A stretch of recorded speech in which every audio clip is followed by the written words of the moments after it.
you're a sewer, quilter, or crafter, I know you've got lots of leftover material. We gotta do something with it. We're talking about Free February in 2023, where here at Homemade, we're going to help you use up what you've got. What the heck do we do with these leftover pieces? All of these extra little squares. What do you do with yours? They've got to be good for something. It's a mystery. Register at homemade.ca if you're excited to get your scraps organized in 2023.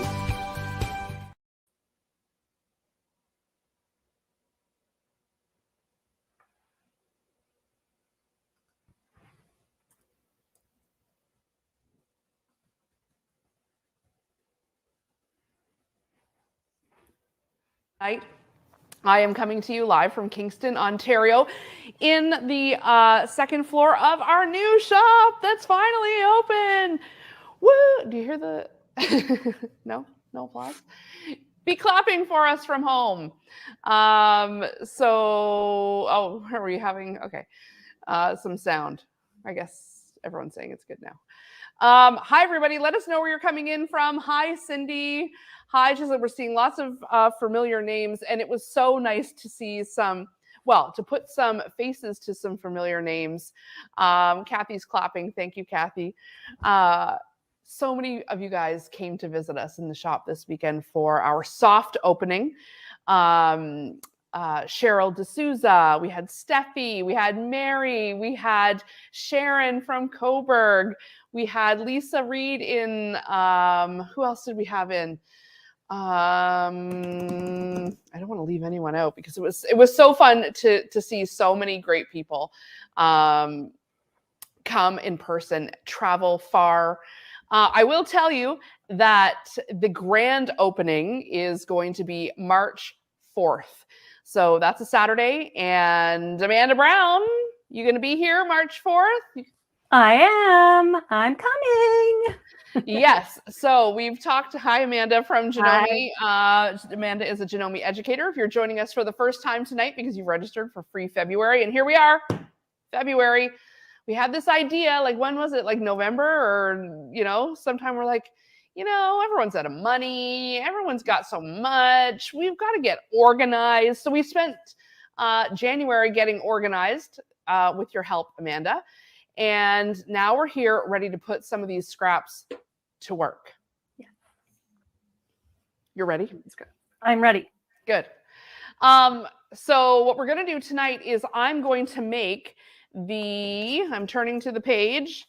It is, not this one, the Scrappy strings block. I'll show you the finished picture here.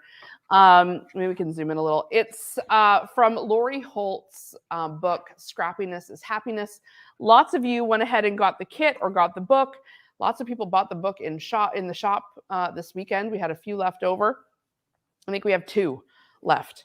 So if anyone wants to be following along the patterns that we're using for the next 4 weeks, we're going to take from this book here. And this really was great in getting us organized. There is 32 great patterns in here, all designed to help you use up your scraps.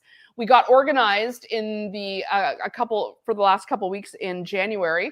So Amanda, let's just, before we get totally going, let's take a look at what we've been working on. So the first week we did the color blocking, and we can show you that we decided to organize all of our quilting cottons into like colors. So the tip was, when you saw a fabric that the first color that jumped out at you, if it was a multicolored one, is the pile that you put it in.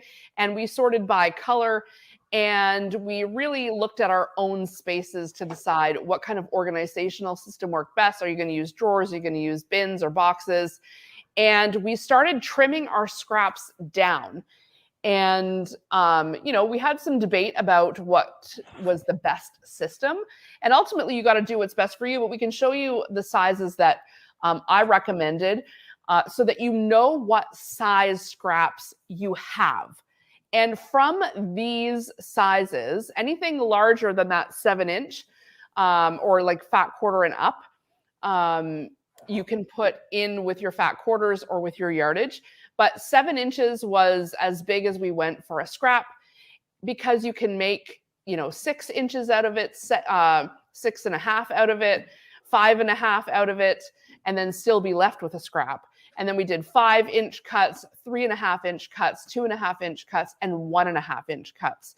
Anything below 1.5 inch, I recommended goes in the textile donation or in your scrap bin to act as stuffing or something like that. So yeah, that's what we've been working on for the last couple weeks. All right, let's see who's tuning in from where. We've got Barbara from Kitchener, Renata from Owen Sound, Susan Elliott, hi there. Hey, Kathy.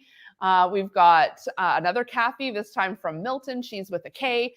Lisa Reed was in the shop today, in from Brockville, Ontario. And if you're watching this right now, you better be sewing your Stargazer blocks, your squares. She said she got all the lines on them and she got the book in the shop, but she really needs to be working on her Stargazer. That's what she's trying to do before her big trip to Cuba, Lucky Duck. Go. Speak with her. Let's go. Really, really fun. I know, so great. Who's joining in for the first time for Free February? We'd love to hear if you're a first timer. Annalisa, she's in Omaha. Thank you so much for tuning in tonight. We've got people from all over: Niagara, St. John's, Newfoundland. There's Nancy, yeah, from Coquitlam, BC, from Niagara, from Lefebvre. There's Susan Elliott. She's a first timer. Hi, Susan. Welcome. If you're new to Homemade, this is a platform where we love when you make things from home, and we want to help you do that. So that kind of sums it up.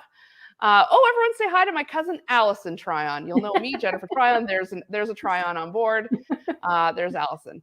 She's probably tuning in with her mom, and hey, use up your scraps. That's what we're doing here tonight. All right. We've got Cindy in from Iroquois. I've got lots of family in Iroquois. Someone was in the shop from Iroquois and they were asking, and I was like, yep, they're my cousins. Kim Smith is in from Texas.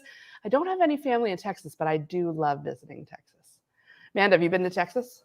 I have not, but I have friends there, and many of my relatives like to winter there. Quilt Market is in Texas. I know. I want to go. It's very good. Maybe me and you should mosey on down and take a look at some quilts. Huh? Do it. Yeah. We're just going to buy like a beep ton of fabric and have to bring another suitcase. And That's right. That's right. Okay, let's get started. We've got lots of good stuff tonight, but first, I want to start with a video that Amanda did because we've been looking for ways to use up our scraps. And I'm going to show you tonight. I am making this Scrappy strip block. I'm going to show you a couple different ideas you can do with this block. And how to put it together. But this is the block, and you can see how when you get more of them together, how it can become like it kind of takes on a different shape as it kind of grows, which is very, very cool. Super, super scrappy, not all one colorway, but you can see that I tried to coordinate the colors. So not a true scrappy, because I'm not putting any like real hard yellows or oranges or things like that. I am trying to coordinate with the bright red, blue, teal, white kind of theme. But you can see I did the exact same thing here. It's the exact same block, but we made it into a pouch. I just took the 1, 2, 3, 4 and sewed them together. If you got the full kit, you got a zipper, a couple of zippers in your kit. So that's going to help you use up some of your scraps. And, then you've got this really great pouch out of just fabric that was sitting in, Cindy, I'm talking about the same, no, it's Iroquois, Ontario, which is, that's what I'm talking about. I have family in Iroquois. We used to visit there all the time as kids. My aunt and uncle are there, my cousins. Yeah, anyway. You can turn this block into a pouch. Just don't sew the center seam. I just want you kind of thinking about some cool things that you can do to start using up your scraps. The page that we are going to be working from, if you want to get to it, is it's starting on page 82. Starting on page 82. While we get there, I'm going to go ahead and roll this because this is such a great way to use up your scraps. Thank you, Amanda Brown, for this video. Now let's see if we get some sound here. Somebody tell me if you can hear it. No. I can't hear it over here. Oh boy, that's my screen. I'm touching buttons. Okay, what I'm going to get you to do is go to, I'm just going to jump out of here because, Karen, any idea why we don't have sound on this? I'm just asking. I don't think she's hearing us either. Anyway, in the Facebook group, if you're watching from there, we can post a link. Amanda has made this great video. I'll just scroll through quick on how, see this rope here that, can you just click over to the computer? See this rope here? She goes through exactly how she's used her scraps and twisted them. Amanda, why don't you talk about it? Yeah, so I take the scraps and I cut them into long strings about 1 inch thick, but you can go thicker if you want. And then I twist them in, like you tie them together and you hold them in one hand. And the one at the back, you twist away from you. And then after you've twisted it like 3 or 4 times, you pull it in front of the other one towards you. And that opposite motion really keeps everything twisted together. And you just repeat that step over and over and over. And then it makes twine. And you made all of this gigantic, like, yeah. Oh, OMG. Right? And so what are you going to do with this? Okay, so I think I'm going to make a rug to start. That's but I'm also thinking about like making it into a wall hanging. Like maybe making an outline of something and then just filling it all in with twisted fabric in different colors. Okay, I love it. It'd be so cool if you like, you know, next, if you got the yellow, then you went orange and red and kind of like started or mixed colors together. That's very, very cool. Well, listen, you guys can watch that entire video. She's posted it in the homemade group with Jennifer Tryon. So if you're not a member of that group, just go and join. We post tons of cool stuff there. I'm just going to move this computer out of the way so that we can get to work here.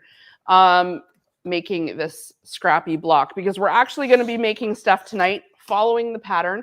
I've even got scraps of stabilizer, because in this pattern, they are suggesting that we press down our strips onto a fusible stabilizer. So if you got the kit, you got the stabilizer.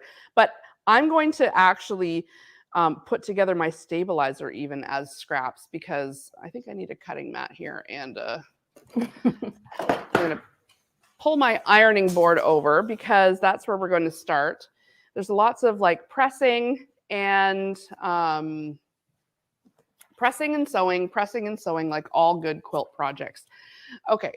I'm going to be sewing tonight on the beautiful, big and beautiful, the big, bold and beautiful M7, the Continental M7. She's a beauty. She's quickly become one of my favorite machines, like go-to machines. So, you know, that's, it's unfortunate because it's not unfortunate. It's actually great, but she's a beauty. She's heavy and big, and I'm always like carting her around. Okay, the pattern is calling for all kinds of different size strips. So, you know, we cut down. Someone's saying there's no volume on your live. I think we have volume, and I think it might be on your end. So just check your own feeds, because it always sends us into a tailspin when there's no sound. When people say there's no sound, but there is. Anyway, so what we're going to do here is start with a center strip. But first, we want to make sure we have enough to do a 9-inch square block. And the 9-inch square is going to make sort of one of the 4 squares in this block. So like this, one of the 4, which actually makes, sorry, I've sewn so many of these together, which actually makes 1 block. Like 4 of them make 1 block. Technically, this is a block too, but Amanda, are you sewing with us tonight? Yes. What are you I have- making? I'm going to make some of the blocks, but I have beautiful, super bright fabrics because we know. Oh, yes, because you're that kind of girl. And I'm like, the first one I pulled, like super subdued and pastel. Yeah, I was wondering, like, do you have a method for mixing the lights and the darks? How do you do that? Well, so when I did this one, the theme was it has to have some kind of pink. Okay. And nothing.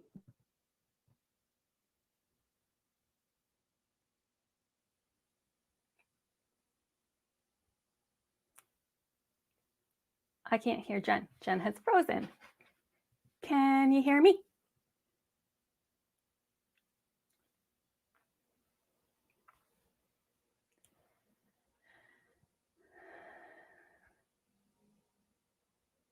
Did you lose us all or just Jen?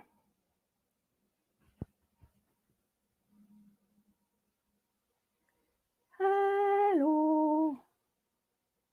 Hi. How are you? I love when Jen leaves me in charge. I've got 2 strips. I don't know what Jen's going to tell us to do next. But I did find, because I was resistant to the idea of like doing all the different sizes, like cutting everything down. But then I was cursing myself because when I came in to get ready for tonight, I had to sort through my scraps and they weren't easily accessible by size. So I had to then, um, cut them down again. So is that ideal? Maybe not.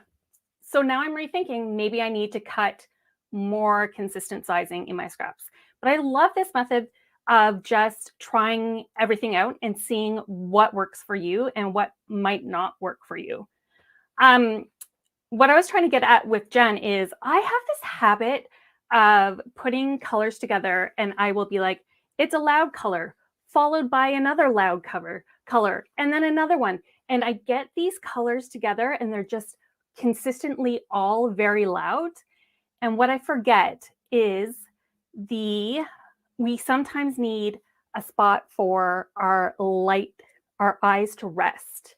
And so it's good to add in like a lower value color or fabric to give the bright colors, let them pop, but allow your eyes to rest for a moment. And I'm really bad at that because I definitely am a more is more person. So is anyone else doing these blocks with us tonight? What colors are you using? Like, what are your go-to colors? I love yellow. Ooh, you're cutting strips as you use them? Yeah, I get that. I do that a lot. I've done these blocks and done as a quilt as you go. Yeah, I love a good quilt as you go. I haven't done a lot of them, but I do like the flexibility of that. And I do like the idea that you are completing your quilt as you make it instead of like I have so many quilts in one state or another that none of them are finished. Okay, pinks and purples and green. Oh, I like that combo. So much pink, blue. I also love blue. I do have a lot of blue. Black and white. Black and white is so classic and would be stunning in these strip blocks. And Karen, I'm trying to get out of my comfort zone with color and going bolder. Yes, Karen. I want to see it. I want to see it because I know that I love it and I think you'll love it too. Mixing patterns. Oh my goodness, that is such a great idea. Like I tend to have a lot of solid scraps, but then I do have like these patterns. I like to use, I don't know what, minimal design fabrics where they just have little bits on them. That seems to be my favorite. So I like to mix those in too. I use my AccuQuilt to cut my scrap into pieces of blocks. Oh my goodness. Like if I was to add another thing to my little sewing area, I think the AccuQuilt would be up there because it is so versatile. And like I get sore hands, I think from walking the dog too, but sore hands from using my rotary cutter too much because some days it's like 7 or 8 hours of using it consistently throughout the day and it's too much. Oh, small polka dots. I used to love polka dots. I had so many polka dots, and then it was sort of like the chevron craze for a while. We had tons and tons of chevrons, and then I kind of got over it all.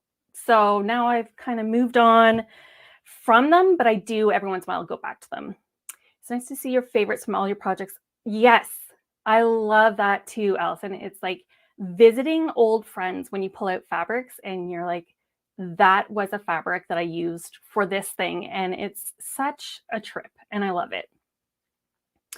Donna goes with tone on tone.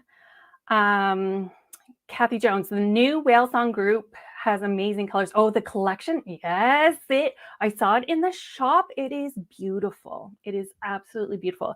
You need to check it out. You can check it out online or go to Kingston. I really hope a whole bunch of you are going to make the trip in March to come and see the grand opening because I'm going to be there. And so will Michael and Jen and I. It's going to be great. So we're going to have fun. Yeah, the purples, teals, and greens are so good. One of my favorites. So we've been talking about sorting our scraps by sizes, and then we're going to make them into these projects. And one thing I love about this book is how it walks you through every single block, and then you get a finished quilt at the end. And there are so many quilts in here. I keep looking through, picking out, I'm like, I need to make a quilt from here, like a full quilt. And I think I've settled, I just can't get over how cute these mushrooms are. Like, they're adorable. My biggest problem will be picking out the background fabric. Don't know what I'm going to do. That will be a challenge. But maybe I'll be like a solid color or something kind of muted. Yes, the grand opening is March 4th. I don't know what we're doing yet. We just know that's when we're doing it. We're going to be there demoing things, and I'm sure Jen has a lot of surprises up their sleeve on everything that's going on. Carol Ann, I was late today. I finished the entire quilt from a quilt along in the US. Ooh, green like grass. Quilt along. I love a good quilt along. That's why I like being here. The name of the book, Diane, is Scrappiness is Happiness by Lori Holt. And Jen has just like 2 in the shop to buy, but it's a really cool book. It's just chock full of things. And I know that Lori Holt has been a beloved member of the quilting world for a long time now and has great ideas and great patterns out there. Okay. Karen, very good question. Tell us about the interfacing used here and why it's used. So the whole point of having some sort of interfacing, like here, this is like a stabilizer, which is not the same thing. This is for embroidery, but that's all I have. So I'm making it work. So what this provides us with is a base to sew our strips onto. So if I took these and just sewed them together into a square, that's great. But sometimes you don't know how big of a square. You might miss a little patch as you're sewing them on. So when you use something on the back, you know exactly if everything's covered, you know exactly where to sew it. And having this behind it, having something behind it is going to help everything stay together and not end up with like weird lines going through it. Because sometimes as you're building something out, things tend to get wonky. So having something to just stabilize the back. Now, what can you use? You can use the special interfacing stabilizer that they're talking about in the book. You can use scrap fabric, like a muslin, or you can use someone saying like a quilt batting. Yes, you can even use, if you can find them, because they're hard to find, is telephone books. The pages rip out. If they're big enough, they're 9 inches big, that's big enough. But like newsprints, I know lots of people use like old school, like old things that you find around the house. Newspaper, it works. Newspaper with the ink on it, not great, but you can get the reams of paper, and it's really inexpensive and a great way to do it. Yeah. And then you can, so this one is a sew-in, or a cutaway. so it's stronger. It's not gonna pull out. So it would stay in there forever. So one of the main benefits of using a batting is that you now already have basically that sandwiched and quilted onto those, and all you have to do is add a backing and then quilt through it all over again.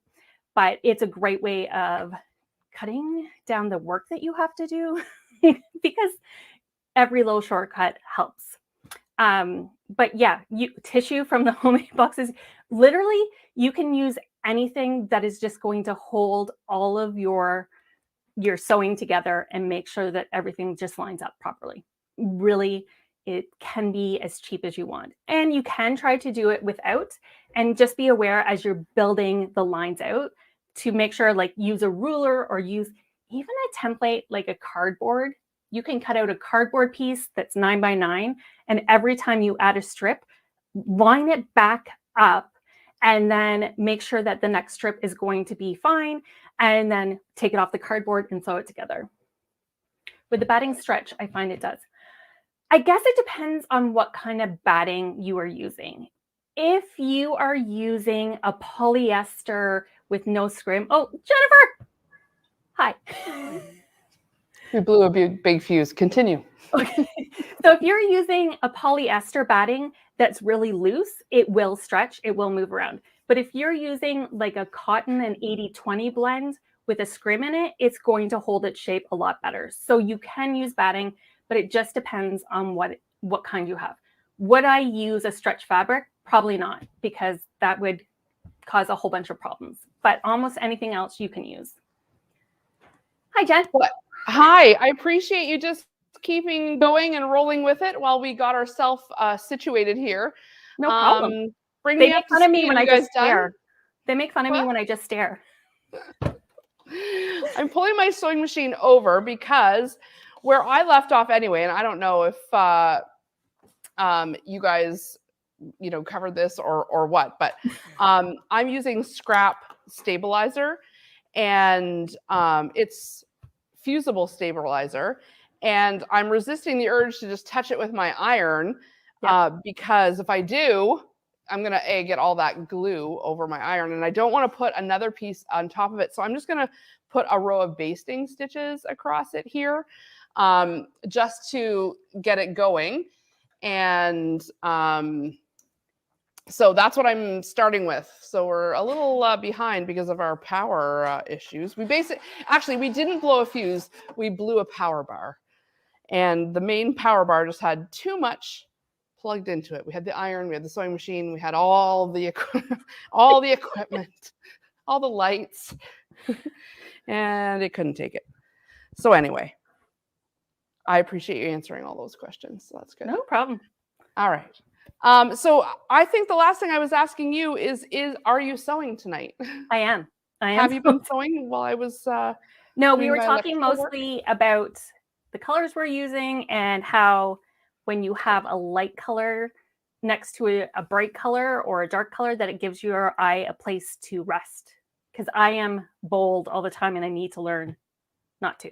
Well, and exactly. And I need to be braver and just say, no, you can use that. You can use that. You can use that color. I just started sewing with no bobbin in the machine, everyone. I am your leader, your sewing leader. It's okay. I was teaching a class and I couldn't get the needle plate to come up. And it kept on giving me an error. And I'm like, that's strange. And I tried like 4 or 5 times, turned it off, turned it back on. Still have a problem. No, I was reading the message wrong. And it was my needle that needed to go up, not my presser foot. And so like, I was like, I'm like, hi, I'm teaching you things. If anyone wants to change their mind and just, I mean, you'll miss the comedy. I'll tell you, you'll miss the comedy. But, all right. I am putting wrong sides, like right side to wrong side here, and just overlapping this. This is because I'm using scrap pieces of stabilizer also for this block. And so I'm just putting a basting stitch down here. And to do that on your machine, a basting stitch, if you don't know, is just a long stitch that doesn't get knotted.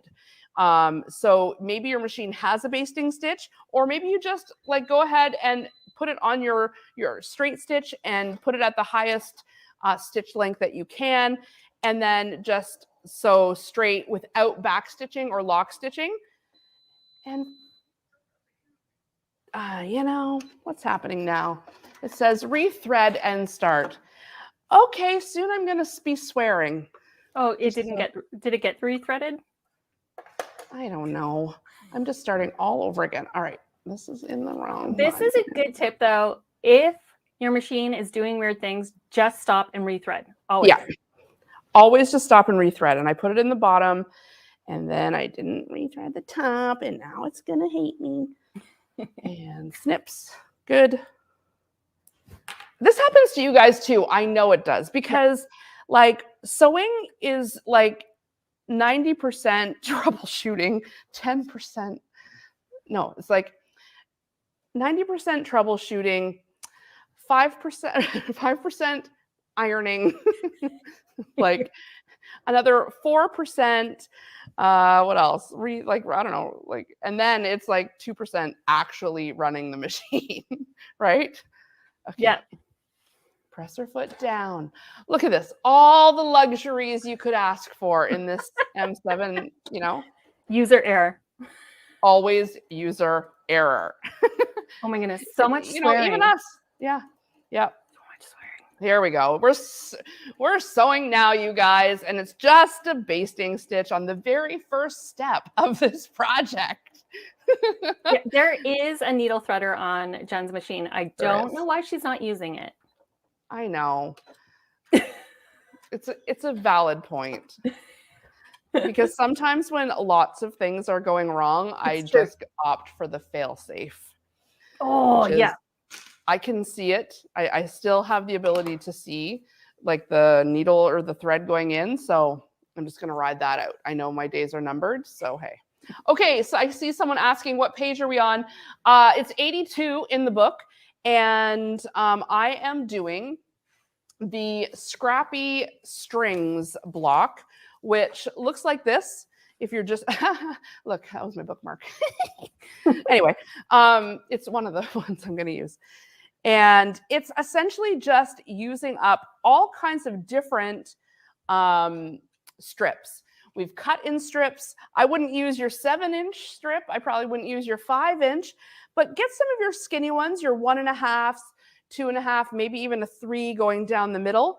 That's what I did here, is I put like some big ones. And so it kind of looks, I like it. But what I did make sure what I did was I echoed the block.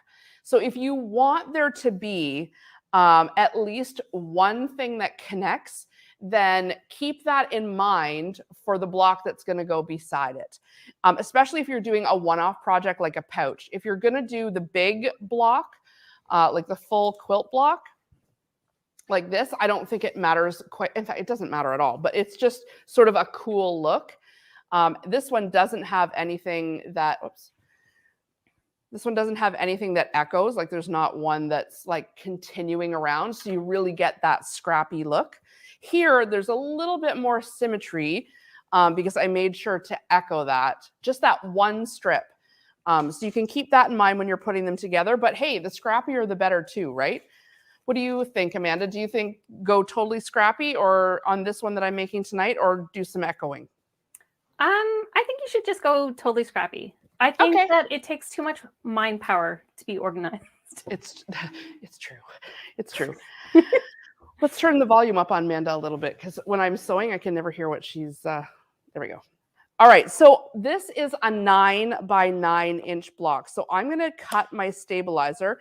See how my scrap of stabilizer is sort of like, I should have been more aware of that. So I'm going to square this up and maybe folding it. Could I leave myself with less space here?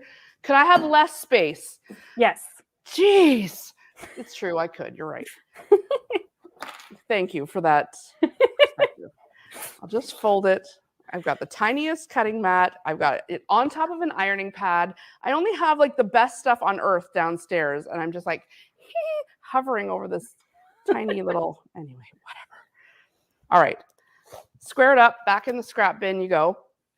And I'm going to measure over 9 inches. Keep it folded because that's how it's fitting on my mat. You guys are probably using your appropriate size mat. 1, 2, 3, 4, 5, 6, 7, 8. Oh yeah, where it's labeled 9. Duh. I mean, I still count over and I'm starting at 0. And all right, okay. There we go. It's 9. been a long week already. I know, it really has. It really has. But hey, this is really fun. Like we're making quilts. I shouldn't complain here. I'm going to square up this side too because it's only square on the one side. So we'll get that slant out of here. So we have a question about why are we using the stabilizer? And so I think a lot of times when you make string blocks like this, it's just nice to have something anchoring everything together on the back. Yeah, and I thought the same thing, like what a waste.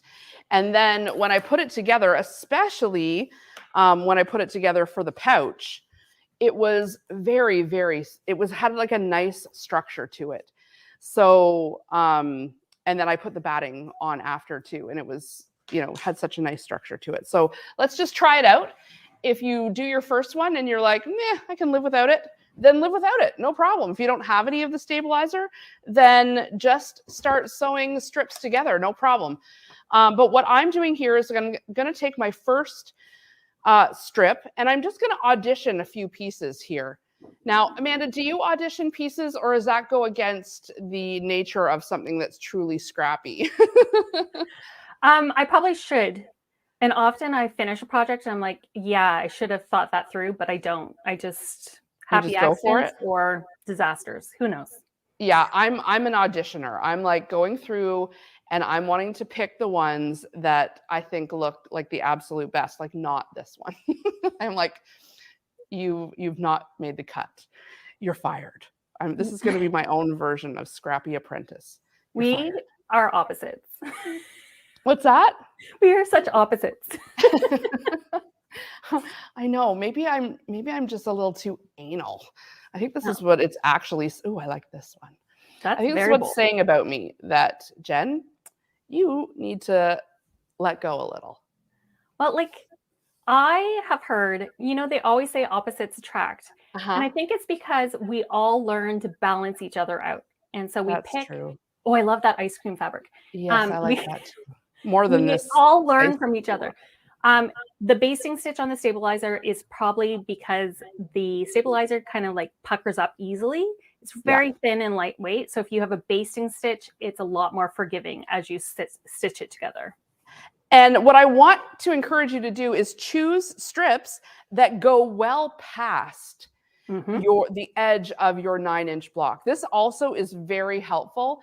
And another reason why the stabilizer here not only helps keep things structured, but it helps you pick the right strips. Because if you just start sewing strips together, you're going to have super, super long ones, and then you're going to end up wasting them. This way I can take my super long one, put it in the middle, and kind of put it one point to one point.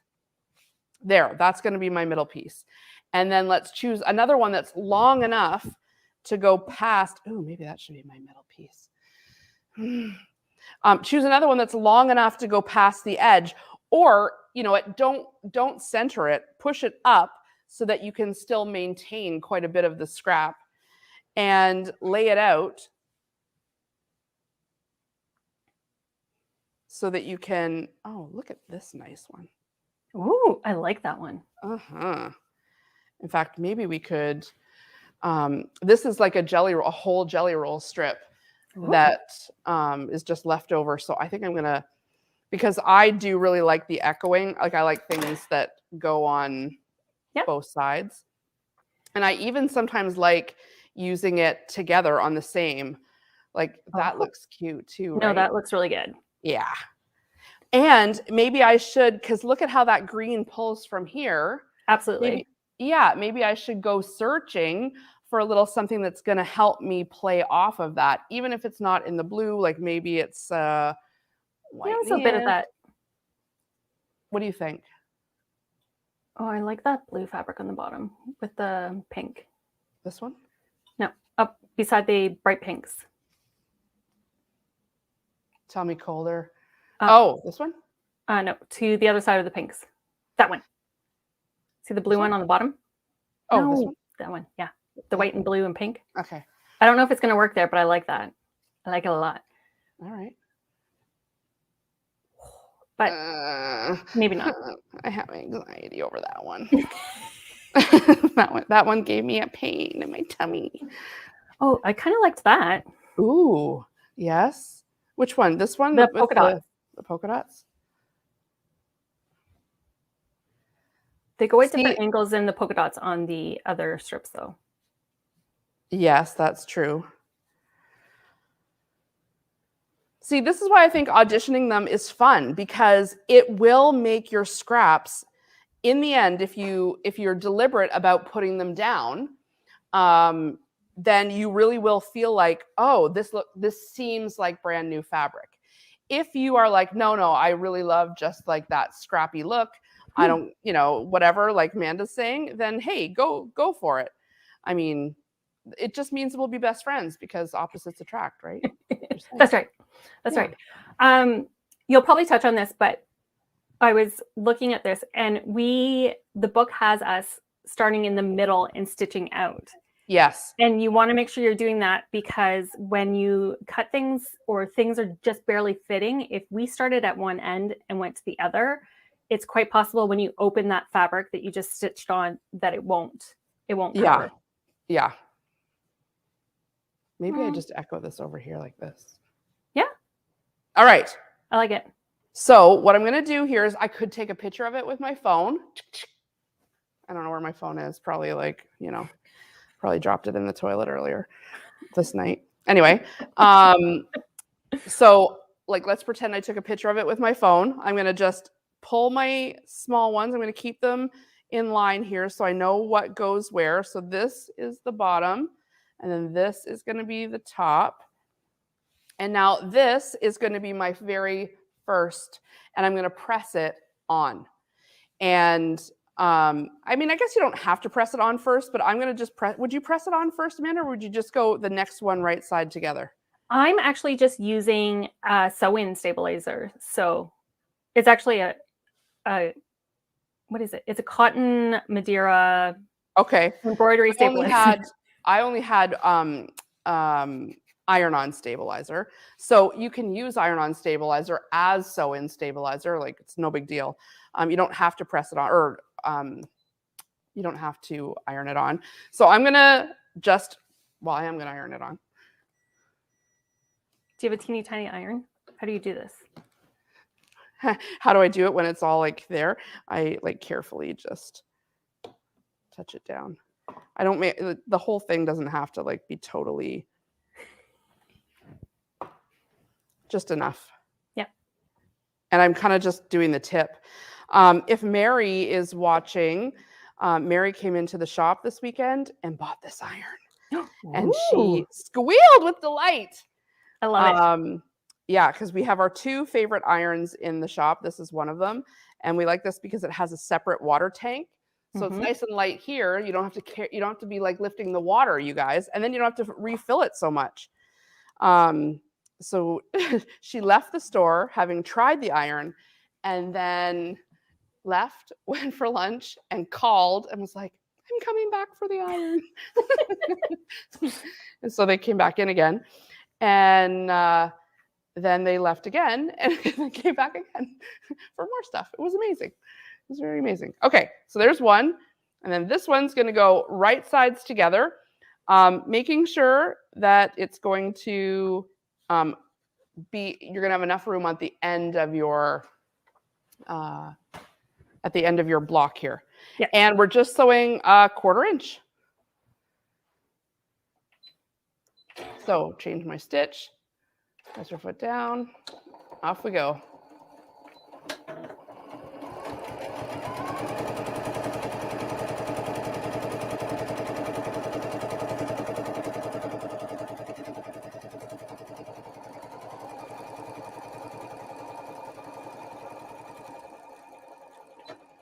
I'm not back stitching here, just like regular quilting, no back stitching.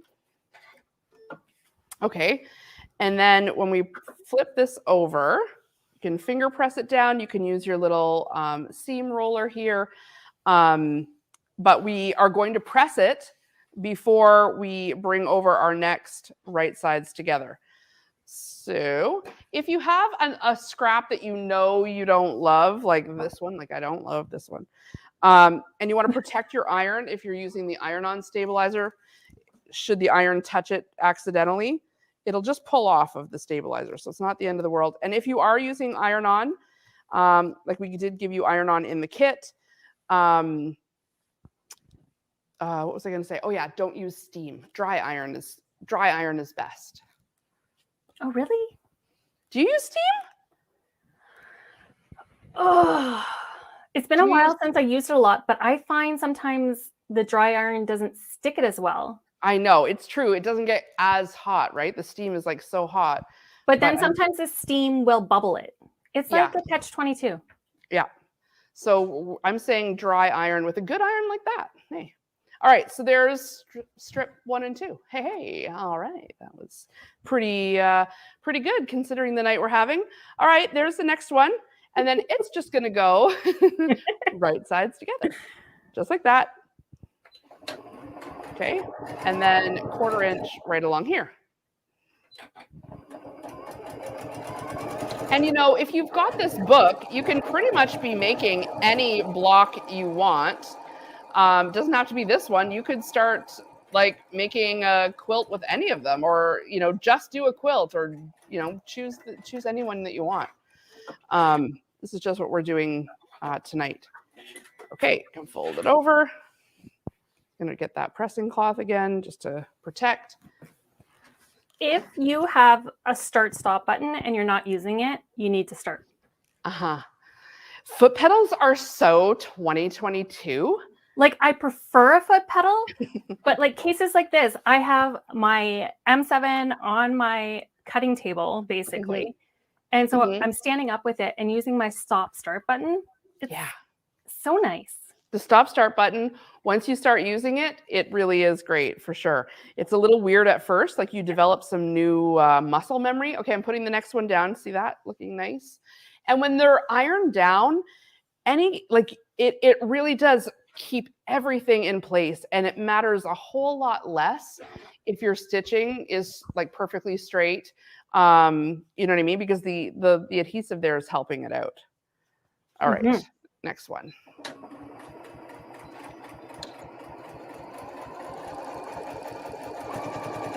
If you have a 1/4 inch foot, you could be using it here too. The HP foot that comes on this machine is beautiful. Oh yeah, she does in the book go one, then the next, then the next. I'm going rogue, doesn't she? Hold on.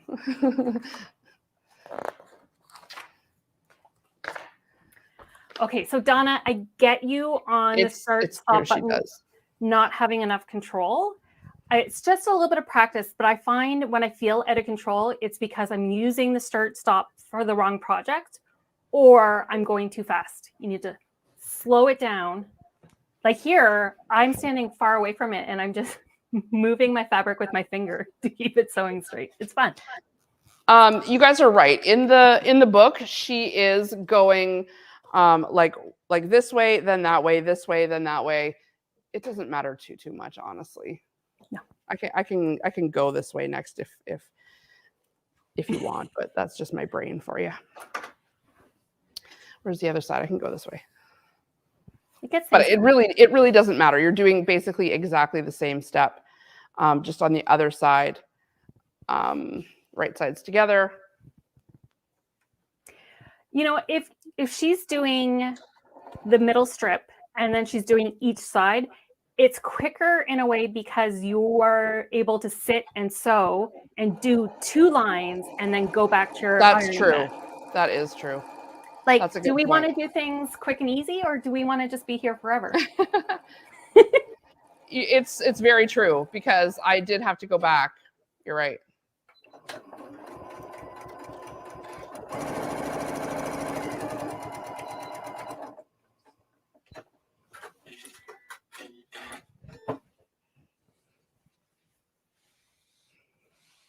at that.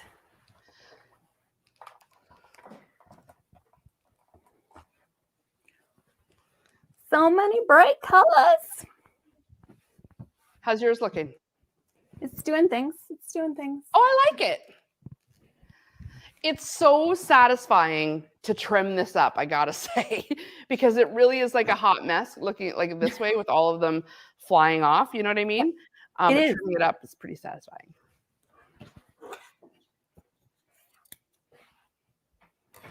Try not to mess up all your organization when you, which is what I'm doing. Yeah, I have piles of everything everywhere now. Yeah. All right, right sides together here. It does sew up quick. You're right. Yeah. Kathy is making a good point there. And you can do these like a little more methodical if you want, where you do all of the, trimming or all of the sewing like at one time. Like maybe you want to do 4 at once or something like that. Yeah. Amanda, you sewing fast? Well, when you're not talking, I do. I just crank it. I know. I have a hard time when I'm going at full speed hearing like what you're saying. Yeah, like I can't hear you when I go that fast. I know, that's the thing. I had to get them to turn up the speaker because I'm like, I can't. When we have shows like on TSC or whatever, this past week we had TSC, and I'm using the serger, and I had like a crazy number of layers, and I was like, wow. And the host was like, right, Jennifer? And I was like, Uh-huh. I was like, right. Hoped it wasn't something terrible. I don't know. All right. What I like about going off the edge too is it doesn't really matter where you start. So if you go over a little, like you've got lots of space. Cute. And okay, so look at this. Oh, my name's blocking. I've just got the tiniest little. That's annoying. That's so annoying. But you got to put another piece, okay? You can't get away with it. So just take a little piece of something. I got like a little one incher here. These are good for something, right? Yes. And get it on there, because in the end, you might end up trimming it off. That's fine. But hey, that scrap lived a good, purposeful life then. Even if it did get, at least it got sewn with. That's right. It's happy. Yeah, I mean, it's like Toy Story. Like they live to serve, All right, so just a little bit, even though that's literally like a 1/4 inch, but you got to do it.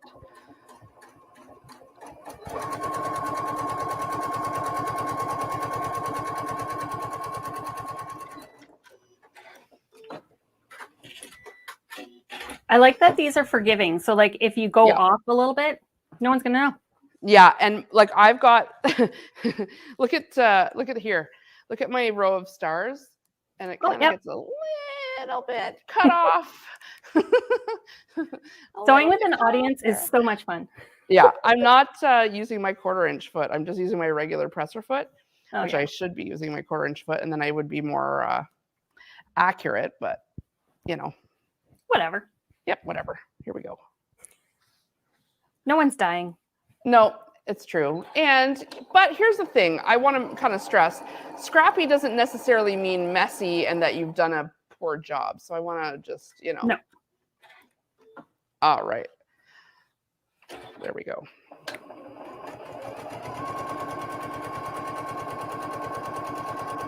So this is good. Oh, another little, look at that little. Okay.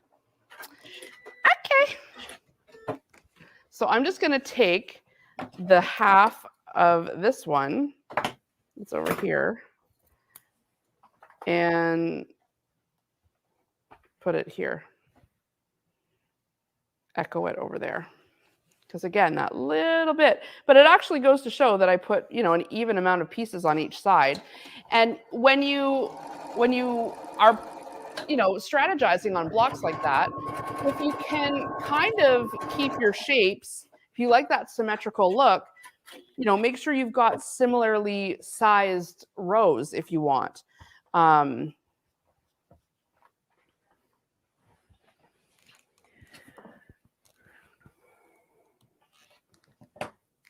I did all of them. Done. Let me see. Yeah. Hey, I'm done too. Oh, I like that one. It's fun. You have better scraps than me. I have so many. So many scraps. I like this one too. I'm going to square it up and let's look at it because it does look quite a bit better once you get it squared up. So bring my cutting mat. Do you square it up from the bottom so you can see the stabilizer, or do you square it up from the top? So we're going to flip it and we're going to look at the stabilizer. But here's the thing. Your stabilizer might have gotten a little stretched in some of the pressing. Your fabric might have stretched a little bit. So we really do want to be careful to trim this up to be the appropriate size. So what she's recommending in the book is the stabilizer is 9 by 9, but the trim is 8.5 by 8.5. So I am going to go ahead and just trim this right around the stabilizer. I'm not going to look at the lines on the mat. I'm just going to go with the stabilizer, and then I'm going to trim it to 8.5 by 8.5. I'm using a square ruler, which makes this process so much quicker and easier. It does. Good call. And especially because like mine has this diagonal line, so you can kind of line up those corners with the strip. That's a good call. If anybody was in the Stargazer quilting retreat and you got the ruler kit, you could use your big 16.5 by 16.5 inch ruler for that, because this is smaller than that, and you just have to put it up in one of the corners and use that diagonal line, and you wouldn't have to keep you'd only have to trim two sides then. Oh, Kathy, that is a loaded question there. Like, would you worry about directional material going the same way? No. If it's going to bug you, keep it out. Yeah. Because it's going to get chaotic. Yep. I wouldn't. I mean, I think if you're fussy cutting something for the center of a block, yes, that should probably, you should make an effort to make sure that's right side up. And you know what I mean? But if it's like the ice cream cones, for example, you know, that doesn't really bother me too much. Or I could just make an effort and turn that. Look at how nice this looks now. I know. That it's squared up, you guys. Oh, that looks so good too. Yeah. Oh, yay, we did it. I think though, if you're putting directional fabric in and you want to make sure that it is the right direction, you have to plan out basically the whole quilt. Because the beauty of these blocks is that you can like change them around and change the design. Yep. So you want to be able to flip it without worrying about that.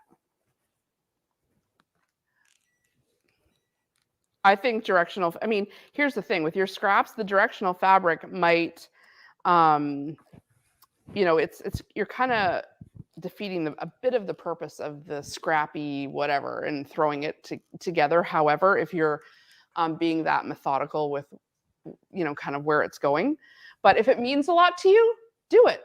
Yeah. You know, it's your quilt, it's your scraps. So basically what happens next, so I've got this block made up. Just keep making them, and you don't have to make them in similar colorways. Now I've used like what looks like a lot of blues here, but you can put whatever you want together. You know, in the book, she really didn't stick with any kind of like, it kind of just looks like a bit of low and medium volume prints.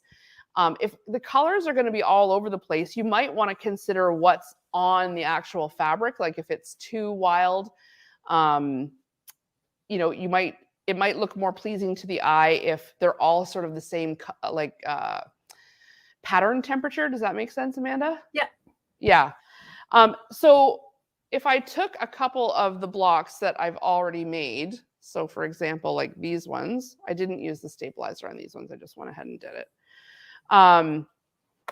You're basically going to sew them together like you would any other quilt. So you're going to decide how you want it to go together.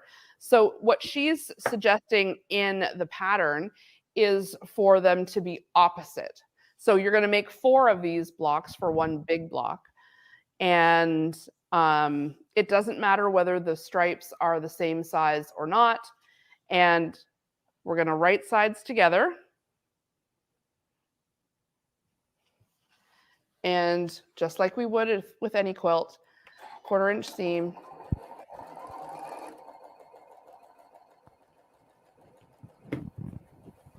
And what's kind of nice about scrappy quilts like this is if you find when you've sewn it together that like one of them you can get to 8.5, but a lot of them you can't, then just make them all 8 or 8.25.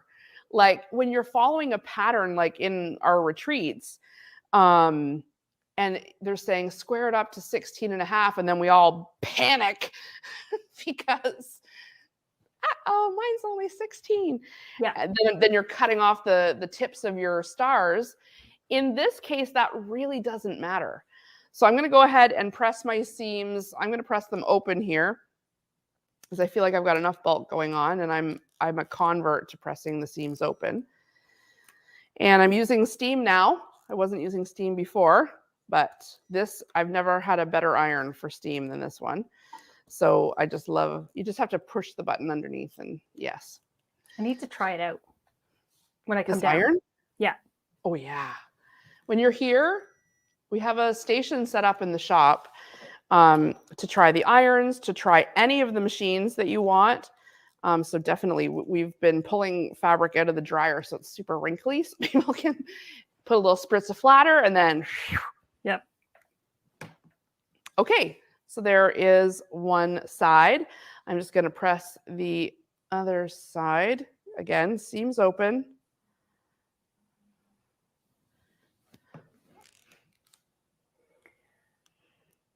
Jen, someone's asking the hours of your store, and I believe they are very long and generous. For right now, the hours of the stores are very long and generous. We're open 9 to 7 this week because we're seeing what time people want to come, and so that we can make the hours what people need them to be. You know, lots of times we're here in the evening doing these lives, so it might make sense to stay open until 7 on the nights that we're doing those lives because we're here anyway. So hey, come on in. Yeah. Or maybe it makes sense to stay open just a couple nights a week so that people can come after work. Because let's face it, some of these shops, I gotta say, are closing at like 4 p.m. or 3 p.m. And it's like, that's not for, like, everybody can't make it all the time at those times. I get that. So that's what we're up to. Right now, come see us 9 a.m. to 7 p.m. If you want to make sure I'm here, because I kind of do one block and then Amanda's doing another block, and you know, other people are helping me work in the shop. If you want to make sure that I'm here, then make an appointment and I'll make sure that I'm here. So you guys want to while I sew this together, because you know what I'm doing here, why don't we take a little look at the store in case you haven't seen it.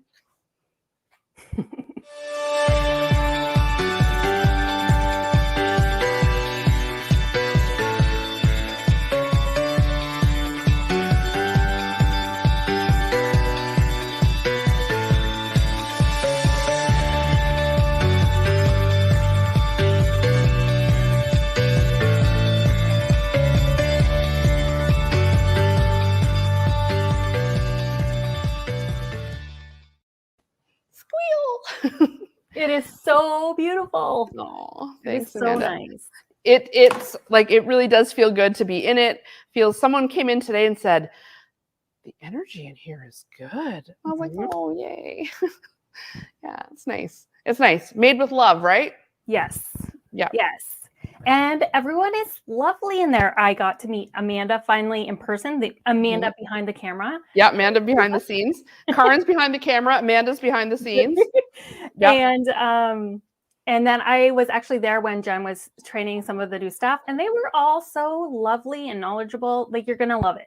Yeah. Everyone's super nice and have been just like, you know, things when they're meant to be kind of lay out in front of you, right? Like, and you kind of walk this path, and if you're resisting and roadblocks, that's not your way, you know?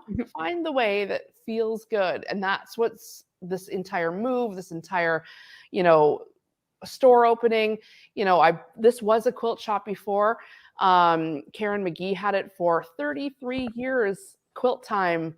It's amazing. And she's still going. She's still open. She's got a she shed at her house. So I've been sending people there, and she's been sending people here. And, she asked me if I wanted to do a retreat with her in the fall, and we'd go to this place. And, it's just such a lovely community. There's another quilt shop in Kingston that sent me a beautiful bouquet of flowers. Aww. So nice. And you know what? That's just sort of like the lovely people that you encounter. Like in these lives, everybody, so many people were traveling to come this weekend. Or if you want to come and you're thinking about making the trip, March 4th is going to be our grand opening weekend. Amanda Brown from Genoa, right there. Right there. That way. She's going to be here demoing. Are you going to demo on the M7? No. I don't know. I think Michael was going to do that. I don't know. We have no plan yet. We're going to make a plan. I definitely want to see Michael whip us into shape with the long arm. The long arm, we got a long arm. It's right there. And it is humongous. So we're getting situated with that. That's a fun new toy for the shop. So we're all getting, accustomed to it. If you did our Lottie quilt along, you know that I went to Genome with Amanda Brown, and we played with the long arms at Genome headquarters, and that was it for me. I had to have one. That was hilarious. It's sort of hard to justify for me anyway, the expense of that just to have it at home. But for work, hey, it's a work thing. Mm-hmm. Right? So we got the long arm. And so once we get that up and going, we'll be letting you guys know how we can help you, in that way. Maybe you'll do your quilts and send them back to it. We'll send you the kit, and then maybe we'll next year have send them right on back to us, and we'll long arm it for you. Wouldn't that be kind of cool? Right? Yes. Yeah. That'd be fun. Yeah. All right, I'm going to press this in the middle. I also wanted to let you guys know we got a lot of messages from people who are just starting out quilting, but love the scrappy look, but do not have enough scraps. So even though this is free February, so lots of you do have enough scraps, maybe we'll put up the link. We put together a scrap bundle. So that anybody that was wanting to make these sort of scrappy blocks or got the kit and doesn't have enough scraps, we will send you 3 yards of scraps. So all cut up. Well, is it all cut up or 3 long yards and then they cut it up? So we're going to cut it into all the, yeah. So 3 yards worth, that's how I should say it. 3 yards worth of scraps. And by scraps, this is not like used. We'll grab a whole bunch of materials which were new and cut them up for you, because I mailed in a package to Jen. I know. I'm not going to give you my old stuff that has like stabilizer on it and like threads through it. But lots of people were like, yes, please send me, please, I need some scraps, and trying to order yardage just to cut up, or a quarter yard just to cut up. So we'll put on a link. There it is. Amanda just put it up. For a scrappy bundle if you're in need, or if you just if you're in want.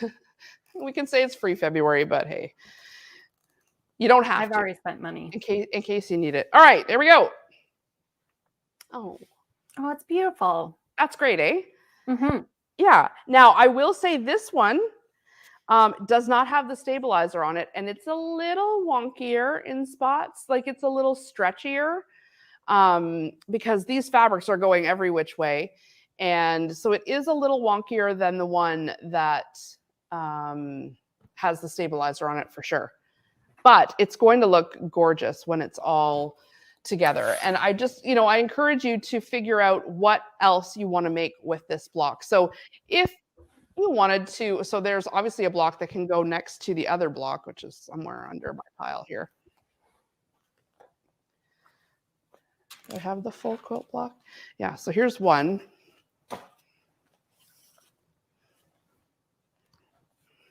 And then I can put it next to the second one.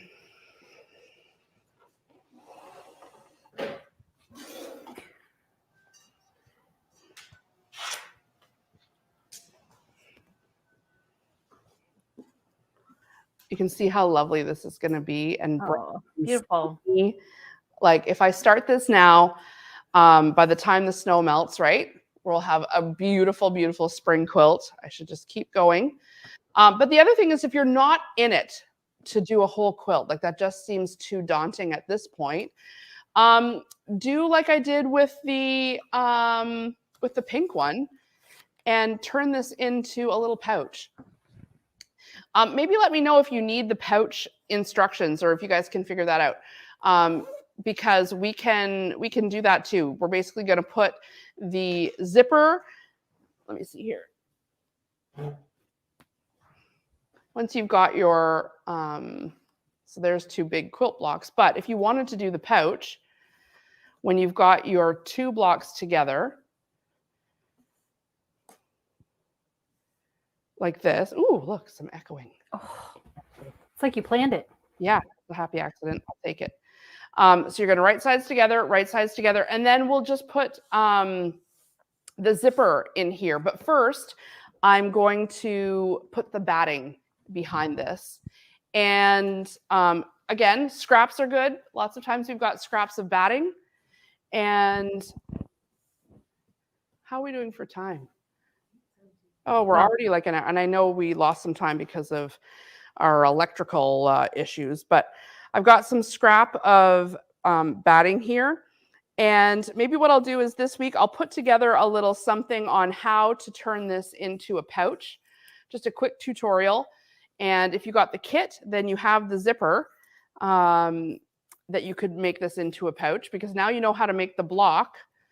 And I'll show you how to go ahead and turn this whole thing into a pouch. Not hard at all. We're right sides together, but we do need to quilt this before we make the actual pouch. So that's going to be a second step. So I'll go ahead and I'll put together a little video on how to do the pouch so that we're not, because it's going to take another hour. So make up a bunch of blocks, decide how you want to use them. And then in the next day or so, I will post right here on Facebook how to make it into a pouch. I'm suggesting a 13-inch zipper. And you might snip some, or you might have some tail that tucks in. That's fine. But 13-inch zipper, and I will show you how to finish the zipper and make the zipper tags. These zipper tags, I got to tell you, are perfect for little 1.5 by 1.5 or 2-inch pieces. You know, sometimes we think like, oh, should I be keeping a little blah, blah, blah, you know? Yeah, these zipper tabs are actually like a real star of the show, eh, Amanda? Yes, they're beautiful. Yeah. All right, so that's what we'll do this week. Maybe tomorrow we'll film that. Okay, Karen? I'm just telling, we'll film that tomorrow. People are saying a tutorial would be good. Can you use zips on a roll? Absolutely. In fact, if you've got zipper tape already, then whatever size block or whatever size your 2 blocks end up being, or if you want to just make it a very small pouch like this, like just for like your AirPods or your charger cords or just a change purse, whatever, you can just do a little like 8-inch zipper. Yeah. And especially if you've got zips on a roll, then you can make them any size. Just don't do what I always do, which is pull off the end.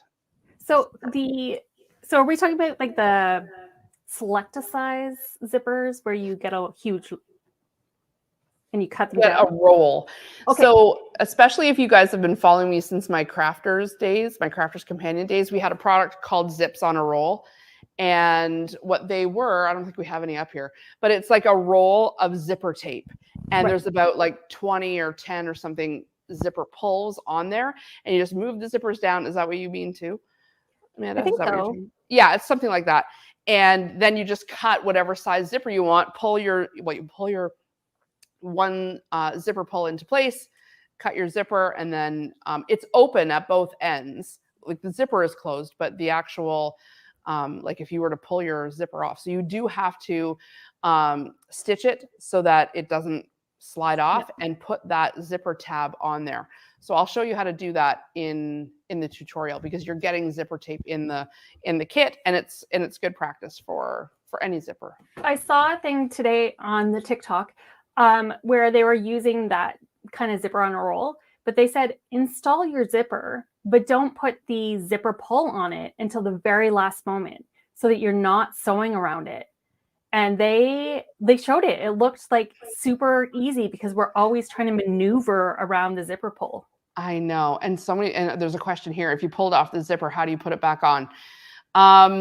They go back on as long as the teeth are still closed. Yes, they will go back on. I've seen people do it with a fork where you have like 2 prongs of the fork and it kind of, I've pulled off so many and I typically just junk them because I can never get it back on. Now, some zipper tapes that come that are a bit wider, like a 5-inch, most zipper tapes like that I've had have been 3, like a number 3. And honestly, the teeth are just too small and I have a really hard time getting them back on. The number 5 zippers, you can get back on much more easily. Oh, someone's saying that they have a zipper jig. Yeah, there's some products out there for that. But one of the things that we're going to have in the shop, it hasn't happened yet, or that we've dreamed of having, is a zipper bar where we've got like all kinds of zips on a roll and you pull off whatever length that you want. Sort of like the rope. People buy lots of rope from us for rope bowls. And we've got a whole rope section. So the zippers and all the cute zipper pulls are on their way. You know. Is it going to be fun colors of tape? Of the zipper tape? All the colors of zipper tape. Some are like even got patterns on them. And then like gold, rose gold, silver, the rainbow, like the snips, like all kinds of cool zippers. They're coming. They're coming. Yes, please. Yeah, it's like one thing at a time in the shop, honestly. Like, everything's so much work. I'm so tired. All right, bye. We're done. Time for bed. Time for bed. All right, I will put a little tutorial together about how to turn this block into a zipper pouch you do need to quilt it first. And I'm basically just going to quilt right along those edges there just to give it a little bit of extra texture. You could use some, of your decorative stitches if you've got them in your quilting. You can have a little bit of fun with it. You can put some words down it, do whatever you want. Quilt it, yeah. If we use, because I have it's a fairly thick stabilizer, it's a really generous one. I think I might get away with not using the batting and having to quilt it. Sure. So I might try that. Okay. Yeah. Yeah. So your bag will feel a little less squishy. This feels like quilted, and we're using a big piece on the inside. I used a fat quarter and cut it. But if you want to do something scrappy on the inside too, patch a couple things together, go for it. You just have to make sure that you've got enough space, but I'll show you that in the tutorial. And if the people are using the batting as the stabilizer, cut out a step right there. There you go. That's true. You totally could. I'm using for this one, I used the stabilizer and the batting. So it's quite structured. For a bag, I like them to be structured. I don't want it flopping around. I like that it can stand up on its own, and you know what I mean? So. Okay, Amanda, thank you so much for being here. And I think this was a pretty good use up your scraps. Get it going. I hope you've all been, motivated to, get out what you've got and put it to good use, because I swear it will feel like brand new fabric when you put it together like this. You're going to love, love, love the Scrappy feeling. And if you don't have the book, we've got two left. And then you can be following along step by step. It's on our website. And Lori Holtz recommends no batting in her article, in her pattern. But she's quilting it. For this, it's a whole quilt. Yeah. So yes, you're using batting. But yeah, for the pouch, I still used batting. It's up to you. Amanda's going to do it no batting. I'm going to do it with batting. All right. We'll see who wins. You guys. Yeah. We'll see who's wins, right? Whose pouch gets used the longest? I don't know.